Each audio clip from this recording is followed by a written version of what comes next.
informalidad en la propiedad territorial, ¿sí?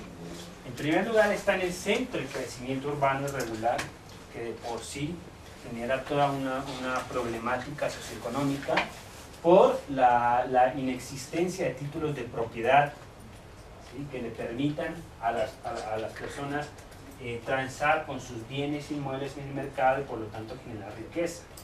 A esto se le suma el hecho de que el mismo Estado no cuenta con una base de datos o una carga informativa suficiente para saber cuáles personas están en asentamientos de alto riesgo o en lugares que no son aptos para la construcción de vivienda destinada a fines humanos. Entonces, los diferentes factores, la migración campo-ciudad, ¿sí? Por una parte, es uno de los grandes efectos, causas de este crecimiento urbano, pero también se encuentra el déficit de vivienda en áreas urbanas a bajo costo. O sea, en América Latina en general y en los países en desarrollo tenemos el problema de que no hay una oferta de vivienda de interés social que cumpla con la demanda de toda la población que va migrando del campo a la ciudad y que no tiene los recursos para pagar una vivienda de estrato medio o alto. La oferta de vivienda de interés social en la mayoría de nuestros países es precaria y no está orientada a satisfacer a la población que venga menos de 2 salarios mínimos.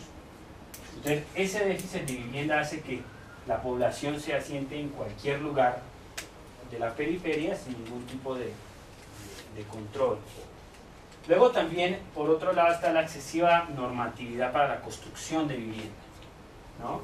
Entonces hay varios autores entre los cuales se encuentra De Soto y otros en los que dicen que, bueno, la vivienda informal básicamente se ve por la excesiva normatividad que tiene el Estado para regularla, ¿no?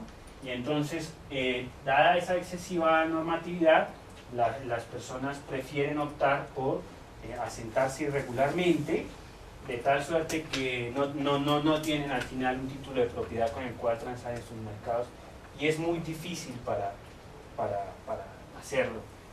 En la investigación que hacía De Soto, por ejemplo en países como Perú, del momento en el que se inicia el trámite para regular una vivienda al momento en que se finaliza, en los peores casos pueden pasar hasta 15 años, y en el promedio son de 5 a 7 años. Y aparte de eso, el costo es elevadísimo. O sea, el costo se estima que es cerca del 50% de esas viviendas. O sea, teniendo en cuenta que es una vivienda de interés social. O sea, son viviendas precarias. Y aún así, el costo excede su valor comercial, ¿no? Y a eso se le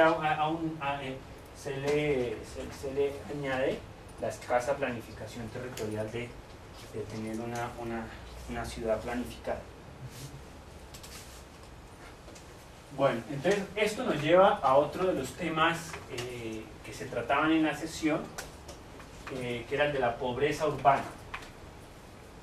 La pobreza en general de por sí ya es un fenómeno complejo a tratar y es uno de los principales retos que deberían de tener los gobiernos en los países en desarrollo, ¿sí? De abatir la pobreza y bajarla a los niveles más bajarla lo más posible, ¿no? Pero ya la pobreza urbana es mucho más compleja, porque la pobreza urbana de por sí, la pobreza rural, conlleva diferentes problemas como son las necesidades básicas insatisfechas, la carencia de determinados recursos para suplir la subsistencia de las familias, etc. Pero ya la pobreza urbana trae, además de eso, trae problemas como lo son la segregación y la exclusión social.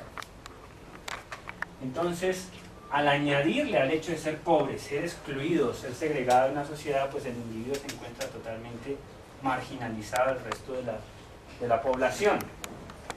En términos absolutos, la pobreza, según Krzyzewski, en América Latina pasó de 63 a 122 millones en una década. O sea, se duplicó. Y las cifras hoy en día ya a cifras del 2005 son mucho más desalentadoras.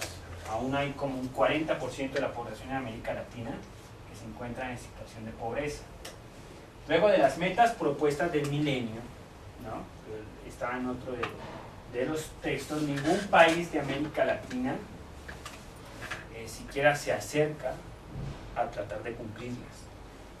Entonces, esto nos da como resultado que en el caso tal vez de Chile, ¿sí?, será el único país que logrará en el 2015 de América Latina cumplir con su meta de haber reducido la pobreza a nivel que lo dijo y el de haber reducido la indigencia, ¿sí?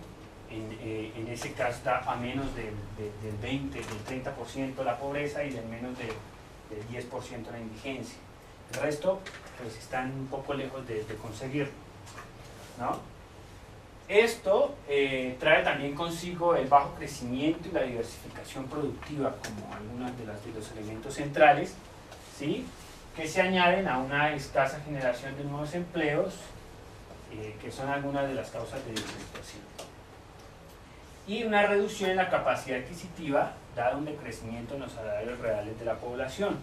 Entonces, lo que se da con la pobreza urbana y los procesos de exclusión y segregación social es que regularmente el salario real de la población, entendiendo como el salario real es aquel que se encuentra afectado por la inflación, ¿sí? O sea, no en términos nominales, el crecimiento del salario real no se mide en términos nominales, cuánto ha crecido, sino en términos reales, descontando el porcentaje inflacionario y de la tasa de cambio. Ese es el salario real, ¿no? Entonces, ese salario real en la mayoría de la población ha decrecido sustancialmente en las últimas 2 décadas en América Latina, ¿sí? Y eso también conlleva a que haya más pobreza urbana.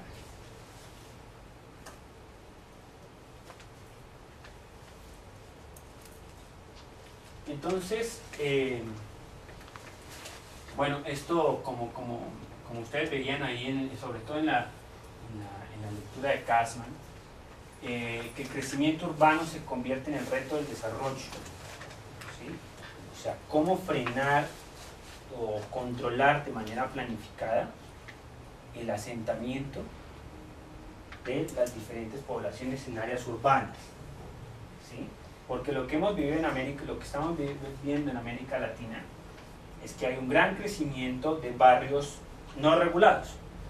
Entonces, entre esos barrios pues están las favelas, están los barrios pobres, están los barrios populares, los barrios obreros, y ustedes veían la tipología que manejaba Kasman, en la cual cada uno de esos diferentes barrios traían consigo también un tipo de exclusión y segregación social específico, ¿no?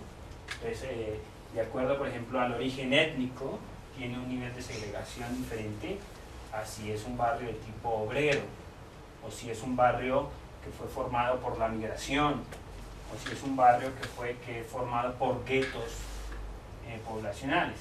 Entonces, todo este tipo de factores llevan a que pues el crecimiento de las ciudades se convierta en uno de los principales retos del desarrollo. En primer lugar, por la transformación productiva que está asociada al proceso de terciarización económica, ¿no? Entonces, con la terciarización económica, que es la concentración de la población ocupada en los servicios y el comercio, ¿sí?, regularmente a lo que conlleva esto es que hay un nivel de muy baja productividad en la economía. O sea, la mayor parte de actividades se encuentran concentradas en ocupaciones de baja productividad que no generan valor agregado, ¿sí?